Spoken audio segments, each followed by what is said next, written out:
Hello and welcome to season 2 of What the Tech. Now, this is a podcast, again, devoted to exploring the world of technology, and for this series, specifically, artificial intelligence. And today we'll actually be focusing on what skills we need to stay ahead of the curve for marketing in the age of AI.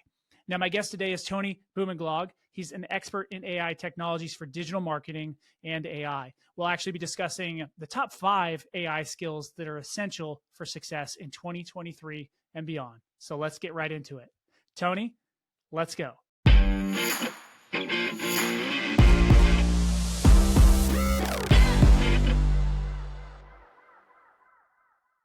Nice to be here. Thanks for having me. Always good to have you.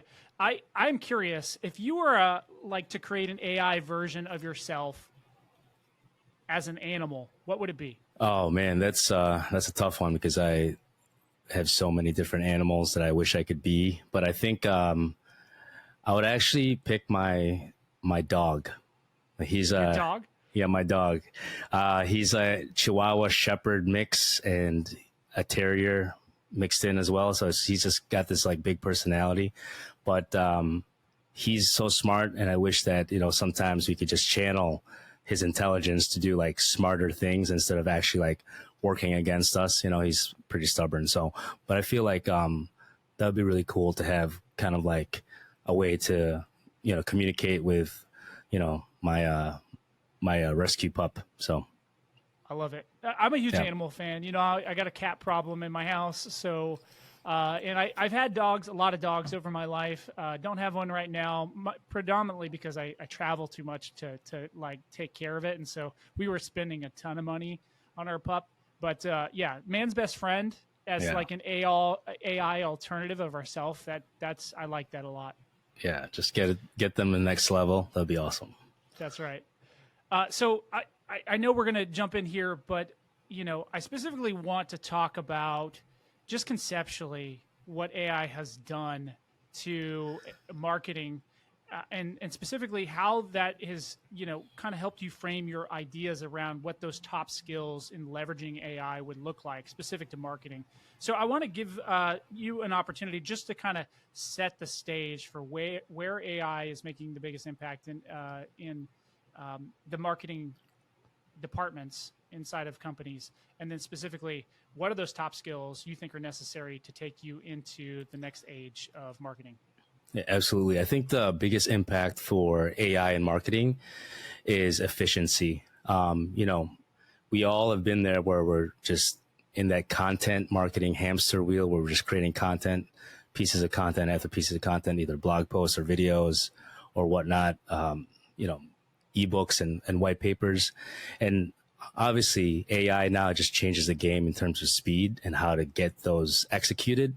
So that's the biggest impact, from my opinion. And the second, if we had to prioritize them, would be just the quality of work in terms of communications. So with email marketing and even connecting with each other. AI helps us become better writers, become better communicators. I know ChatGPT has looked at some of the stuff that I've written and made suggestions on how to communicate this better, with a client or a business partner. So those two things, it's just the speed and there's a little bit of more quality of communications. And then in terms of like 5 essential skills for marketers with AI and maybe even business owners and founders and, high growth companies, I would say the first one would be the art and science of asking the right questions or prompts. Number 2 would be, connecting all the departments and all the dots together as a whole with AI. Number 3, and this is pretty straightforward, is like the creativity and creativity management. I would also call this like how to become like an AI operator, to use that tool. And the 4th would be just marketing AI tools in general, just how many different tools there are and what skills you can develop with all these different tools at your disposal. And the last, and probably my favorite, is the emotional intelligence or the human element of things, like how to build those skills so that way you can run AI as effective as possible. I love that term you coined, the AI operator. Such a great term. And I think that living in the world of AI is going to give us a lot of opportunities for people that maybe are smaller to compete with the big boys as well. And, as well as creating even new positions within companies where, like, hey, you've got an AI engineer, you've got an AI operator, you've got, just teams of people that understand this technology, because it's changing so quickly. When I talk to people about AI and some of the tools that I use to be efficient, like, it blows their mind. And I'm like, I've been doing this for years. Like, this is not new to me. So, like, it doesn't blow my mind anymore. But what does blow my mind are some of the things that they're spinning off of the chat GPTs, or the bards that are leveraging that large language model to, do artwork, or create specific documentation, or to, eventually they're going to be able to figure out how to do this video in a good way, where it literally will, emulate your voice and almost deep fake you. And then you'll be able to create videos en masse that look really like they're you. I mean, that's pretty cool stuff. So I'm curious, with those top 5 skills, how does one prepare themselves, to really focus and learn some of these things? Because there's not a lot of documentation out there, but there seems to be a lot of content where people are teaching. So, like, how are you educating yourself to kind of be at the forefront? Yeah, so I recently gave a seminar for this nonprofit and advised them on how to use it for their organization. And one of the things I like to say, and just with training a lot of marketing teams, is like, you can't learn how to swim by reading a book. You just have to jump in the pool. So I encourage them to just download ChatGPT. I know it's kind of new and a little bit scary for some people, but start playing around with it and start really just swimming in the pool. Get your toe, dip your toe in the water, get your feet wet. I think that's the best way to really do it. Even if you're scared, just do it anyway. Or if you don't know what you're doing, just go ahead and start applying the tool from just a basic kind of like getting your feet wet level. But the best way, obviously, is with self-education with YouTube. I think that YouTube is just so much faster in terms of learning and with updated content. Like, we can't wait for a course to come out that's maybe 6 months behind. Whereas you see all these content creators, especially the ones that are just, like for you, for example, that have used it for months ahead of the curve. You learn so much more from people that are just doing it every day and publishing content. And you might not retain majority of it, but you're going to get, you're going to get that edge faster than if you're waiting around for a course, or if you're trying to learn from other people. Just self-learning, watch some videos, try to retain as much as possible, and then apply it immediately and just play around with it. I think is the best way to learn, just because it's changing so fast. So, well, you're talking about self-learning, and I think that's so important. How could companies encourage and ensure that their teams are up to date with the latest developments in AI, specifically to what might be impactful for their organization to grow and scale? Yeah, I think, especially if you have a larger company, you'll find people that are kind of the early adopters of AI, and they're, those like influencers within the company. They're kind of like the centers of excellence. Like, they already know AI enough to maybe even teach it or create some kind of like LMS for their company, a learning management system, so way they can kind of disperse that knowledge. So I would tap all the nerds that you work with, or the geeks that you work with, just to be like, hey, what do you know about AI? Let's just meet up and start talking about this and just get the conversation started. I think that's the best way to do it, especially in a growing company, growing tech company. Like, there's going to be people out there that are doing this on the side. So that's probably the best source of knowledge for businesses, is just to tap their existing resources. And there are, consultants out there that can help you, but I think the fastest way is just to get your own team to start to learn together. Yeah, that's a good point. So how do you think, just in the area of marketing, and then you can maybe broadly touch on some of the other things you've seen, how have jobs changed with the emergence of AI technologies, and maybe just specifically to marketing, but then broadly? Yeah, I think, everybody wants to have wants to hire people that are familiar with AI and have the AI skills, the AI chops to enhance their roles and responsibilities. And I think that's changing, is, from a recruiting standpoint, that people are specifically looking for AI skills and proof that you actually know how to work AI. And in terms of job, from the other side, for job candidates, I think I've seen stories where people are just using AI to write their resumes now, and they're not even getting through the AI resume filters because it's just blatant AI, and it's taking the same stuff as from somebody else's resume and putting it into your own. So it's kind of like shaking things up that way, because people are using AI versus using like that human element that I was talking about to really create their own narrative with their resume, with their cover letter, with even their interview skills. So, it's kind of a balance. Like, people want the AI skills, but when you're applying for jobs, you might want to just stick to the human element and be true to yourself instead of using AI for everything to try to get to that job.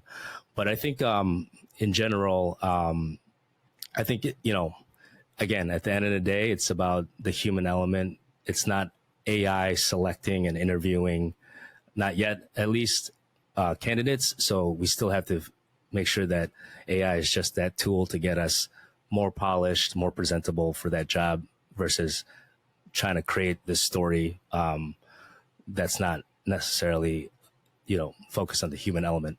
Yeah, so that takes me back to this belief that authenticity is so important.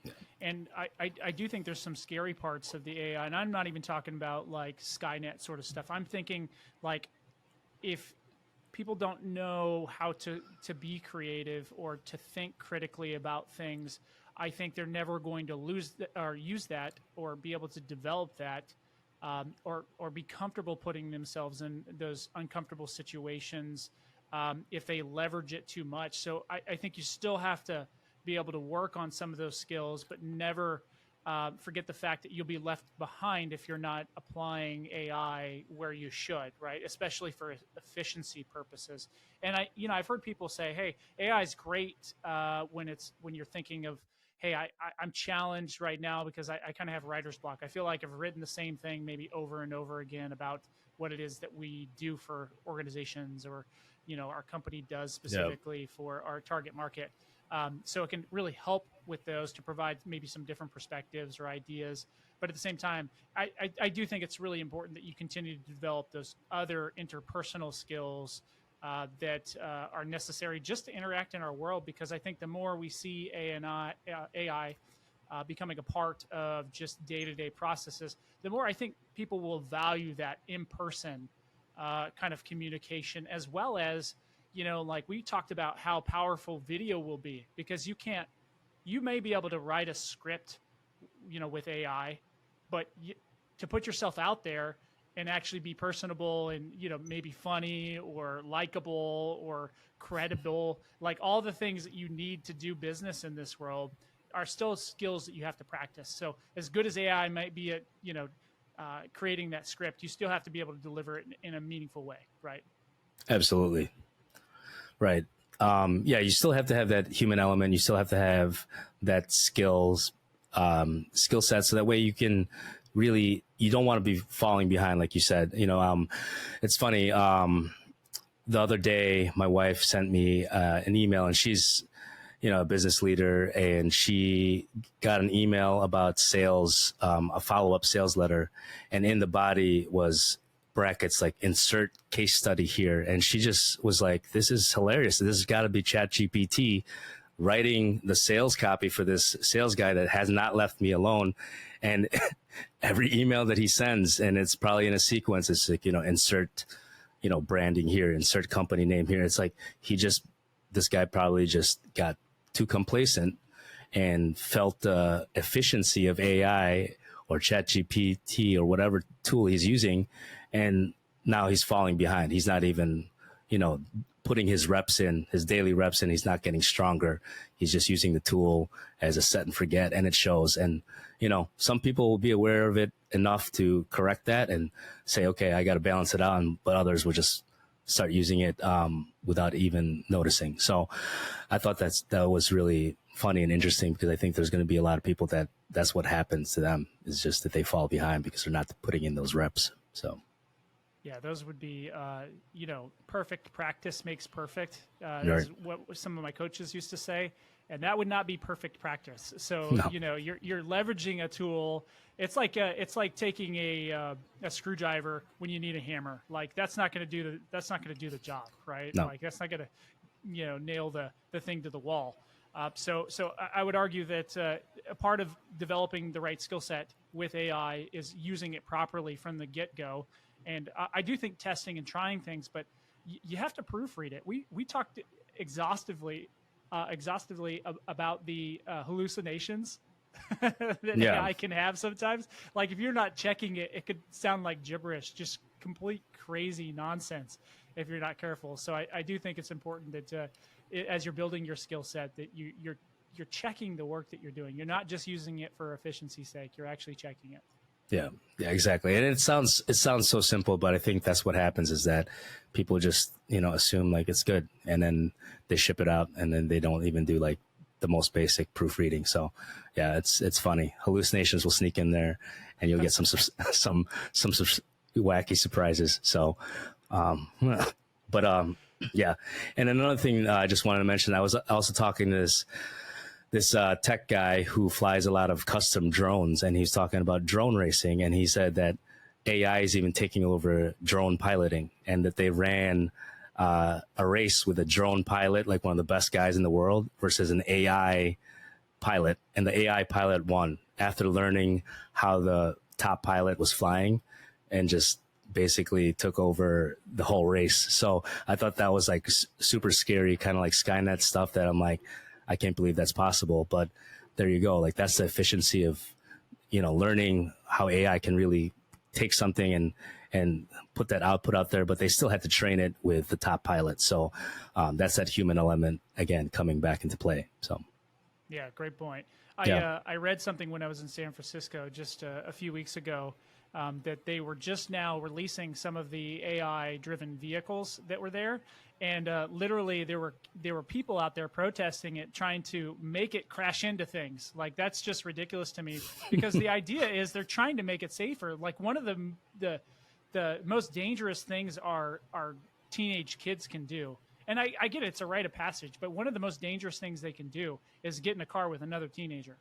Exactly. It just is. What if the AI could protect our kids? I don't see it as a bad thing, as long as it's maybe watching out in such a way. But a lot of people are against it, and I understand some of the things that they're concerned about. But even outside of AI for marketing, I think there's so many different applications for artificial intelligence that will improve our lives significantly. And this is just one. Think about like the monotonous work that you have to do every single day. It could be drafting a very complicated descriptive email on how a client needs to do X, Y, or Z to achieve something from their side.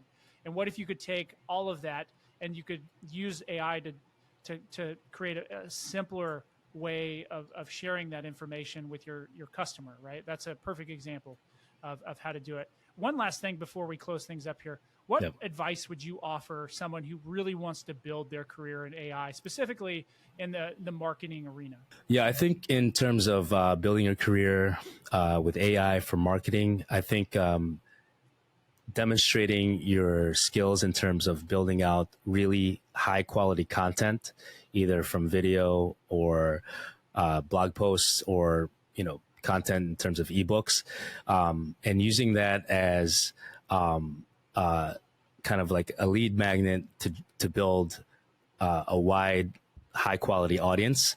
So if you can leverage AI to build really great content, even just writing the scripts for a video, or writing the outline for a long form blog post, and then using that to build a high quality audience, I think that would be the best kind of skill for an AI focused career in marketing, because that's really the name of the game with marketing, is building that audience, getting that attention. So if you can leverage AI for high quality content, I think you'll be wildly successful with whatever path you choose with marketing. Awesome. Great insights. Well, that brings us to our conclusion of today's episode of What the Tech. I want to thank my friend Tony here for coming in and giving us some juicy nuggets, as he always does. And I would encourage you, if you'd like to hear more about technology solutions, ways to apply that to your business, and how to supercharge your growth for 2023 and beyond, I encourage you to subscribe to the show, share it with your friends, and stay connected. We'll see you next week. Take care.